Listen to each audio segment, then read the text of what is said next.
ఈ 9260 వ్యాన్లు ఎవరి పేరు మీద అయితే ఉన్నాయో బెనిఫిషరీస్ వాళ్ళందరికీ కూడా ఈ యాసెట్ని అంటే ఈ వ్యాన్ని ఉచితంగానే వాళ్ళకి ట్రాన్స్ఫర్ చేసే విధంగా ఒక నిర్ణయం తీసుకున్నాం.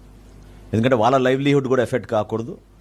వాళ్ళు ఈ వ్యాన్స్ని ఉపయోగించుకుని వాళ్ళు కూడా గూడ్స్ డెలివరీయో లేకపోతే ఇంకో దానికో ఈ వ్యాన్ని ఉపయోగించుకునే విధంగా ఆ బెనిఫిషరీస్కే ఈ 5 కార్పొరేషన్లు SC corporation, ST corporation, BC corporation, EBC corporation, అదేవిధంగా minority Muslim and Christian finance కార్పొరేషన్కి ఇటు యాసెట్స్ మేము ట్రాన్స్ఫర్ ఆటోమేటిక్గా జరిగిపోయినప్పుడు వాళ్ళ దగ్గర నుంచి ఆ బెనిఫిషరీస్కి ఎవరైతే 10% కట్టారో ఇనీషియల్గా వాళ్ళందరికీ కూడా ఈ వ్యాన్లు మళ్ళీ తిరిగి ఇచ్చేటట్టు ఉచితంగా రాష్ట్ర ప్రభుత్వం నుంచి ఆ నిర్ణయం తీసుకుని ఇంతటితో ఈ పీడిఎస్ రైస్ ఉక్కుపాదంతో కూటమి ప్రభుత్వం తీసుకున్న నిర్ణయాలు మనం ముందు తీసుకెళ్తున్న తరుణంలో ఈ పర్టికులర్ నిర్ణయం ఖచ్చితంగా దానికి దోహదపడుతుందని మేము భావిస్తున్నాం.